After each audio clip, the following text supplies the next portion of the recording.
Yang pertama, kasus dugaan pencemaran nama baik Soekarno yang dilaporkan Sukmawati Soekarno Putri terhadap Rizik Syihab. Kasus singkat, pelapor Sukmawati Soekarno Putri, Presiden Soekarno, terlapor Rizik Syihab. Tindakan laporan ke Bareskrim Polri pada 27 Oktober 2016. Alasan, tuduhan pencemaran nama baik Soekarno dalam ceramah Rizik Syihab di lapangan Gasibu Bandung tahun 2011. Pasal yang dilanggar, Pasal 320 KUHP tentang pencemaran nama baik orang yang sudah meninggal. Perkembangan kasus dilimpahkan ke Polda Jawa Barat pada 20 November 2016 karena TKP berada di Jawa Barat. Intinya, Sukmawati merasa bahwa ucapan Rizik Syihab dalam ceramah di Bandung pada tahun 2011 mencemarkan nama baik ayahnya, Presiden Soekarno. Oleh karena itu, beliau melaporkan kasus tersebut ke pihak yang berwajib. Sumber bbc.com. Kedua, kasus dugaan penodaan Pancasila yang dilaporkan Sukmawati Soekarno Putri terhadap Rizik Syihab. Kasus singkat, pelapor Sukmawati Soekarno Putri, terlapor Rizik Syihab.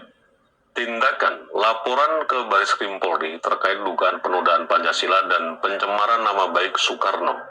Alasan, diduga ada pernyataan dalam ceramah Rizik Syihab yang menghina Pancasila dan Soekarno.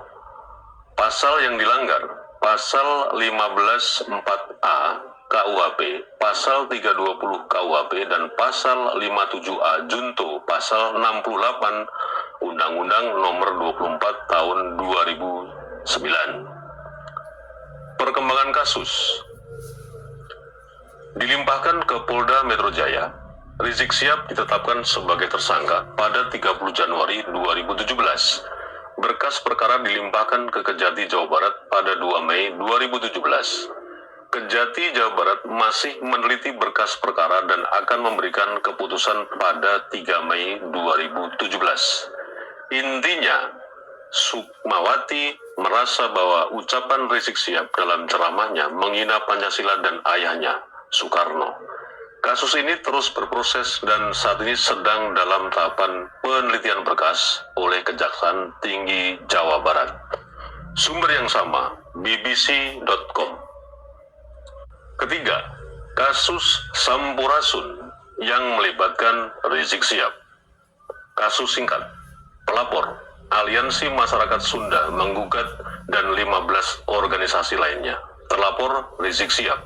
Tindakan laporan ke Polda Jawa Barat pada 24 November 2015. Alasan, tuduhan menghina dan melecehkan budaya Sunda dengan memplesetkan salam Sampurasun menjadi campuracun saat berceramah di Purwakarta pada 13 November 2015.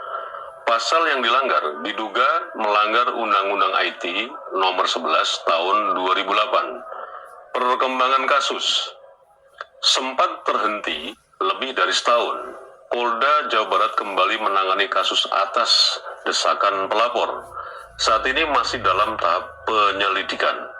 Polisi masih mencari bukti-bukti untuk mendukung tuduhan. Intinya, kasus ini bermula dari pernyataan Rizik Syihab yang dianggap menghina budaya Sunda. Meskipun telah dilaporkan, proses hukumnya berjalan lambat karena polisi masih mengumpulkan bukti-bukti yang cukup. Sumber yang sama, bbc.com. Yang keempat, kasus dugaan penodaan agama yang dilaporkan terhadap Rizik Syihab.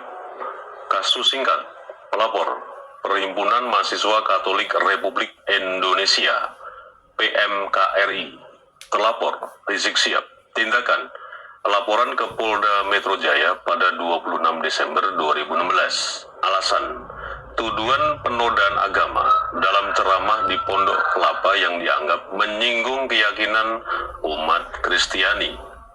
Pasal yang dilanggar, Pasal 156 dan 156A KUHP tentang penodaan agama.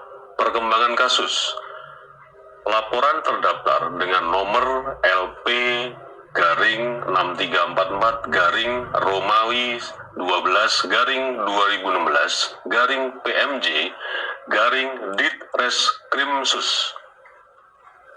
PMKRI belum meminta informasi mengenai peningkatan status perkara dari penyelidikan ke penyidikan.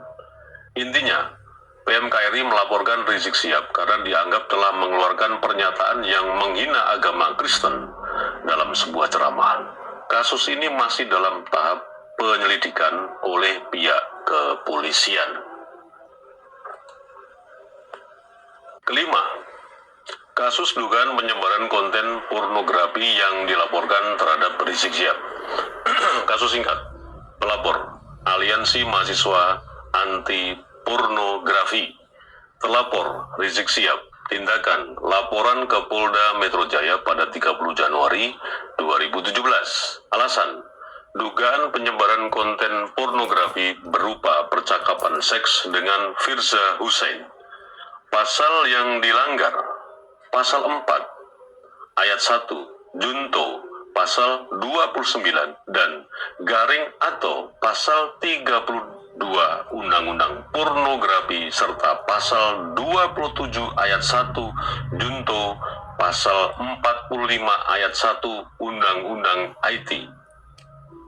Perkembangan kasus, Rizik dipanggil untuk diperiksa, namun tidak hadir 2 kali.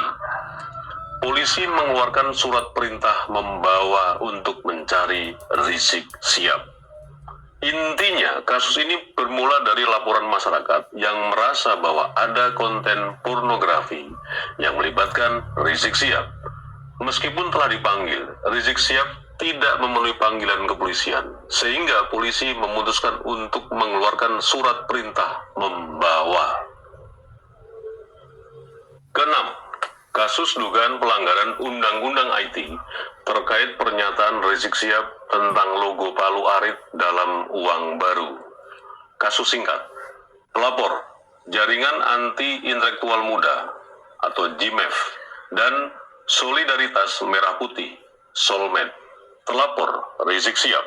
Tindakan laporan ke Polda Metro Jaya pada 8 Januari 2017. Alasan, dugaan pelanggaran Undang-Undang IT terkait pernyataan logo Palu Arit dalam uang baru yang diunggah di YouTube EPI TV. Pasal yang dilanggar, Pasal 28 Ayat 2 dan Pasal 28 Ayat 1 Junto, serta Pasal 45 Ayat 2 Undang-Undang IT.